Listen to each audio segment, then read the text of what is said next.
Industrial Light and Magic turns 50 this year. In those 5 decades, the company has continued to push the envelope with groundbreaking visual effects, from the T-1000 in Terminator 2, Davy Jones from Pirates of the Caribbean, Dead Man's Chest, to the Tyrannosaurus Rex from Jurassic Park. But none of these innovative creations would exist without George Lucas and Star Wars. ILM would not exist today, and without ILM, Star Wars would be a very different movie. Lucas had a vision. Coming off the success of 1973's low-budget hit, American Graffiti, he wanted to shake up the status quo even more. But with Star Wars, his next project, he realized there wasn't a company that could deliver his vision. That's when his Industrial Light and Magic was launched.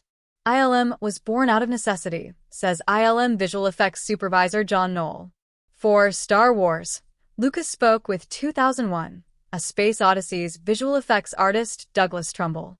His work was the closest in terms of sophistication to what Lucas wanted. But Lucas wanted more. He wanted dynamic energy and fast-moving cameras. But Trumbull was pursuing a directing career, so he suggested VFX pioneer John Dykstra. Knoll explains, John agreed to take on the project and started collecting this amazing group of artists, engineers, and people with fairly different backgrounds. Many had never really worked in film before. They were industrial design experts. They were electronics and mechanical engineers, and even musicians. Knoll says they had one common goal. They set out to do something pretty bold and extraordinary.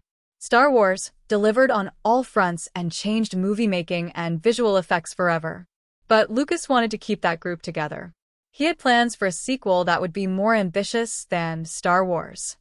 Its sequel, The Empire Strikes Back, combined stop-motion creatures with the latest innovations in motion control and was yet another creative triumph. It didn't end there because Lucas was already thinking ahead, this time to Return of the Jedi. George was thinking, wouldn't it be great to keep this group together and make it a service to other filmmakers? He keeps the group together and keeps feeding him projects. They'll continue to build experience and continue to build new technologies, says Knoll. And ILM did. Knoll joined the company in 1986. A year earlier, they had just created the stained glass knight for Young Sherlock Holmes, the first CGI animated character created for a live-action, feature-length film. I came to ILM because looking at the state of the visual effects industry, ILM was where all the really exciting new things were happening, where they were really pushing the bounds of tech, says Knoll. The company was committed to a very high level of art and freeing filmmakers from restrictions, a spirit that has continued to this day. The dinosaurs of Jurassic Park were another leap forward in what ILM could deliver.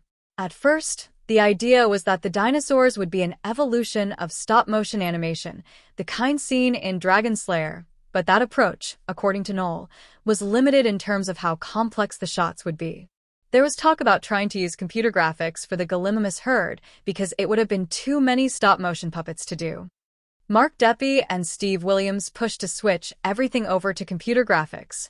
In the end, CG mixed with puppetry proved to be the solution that again revolutionized effects.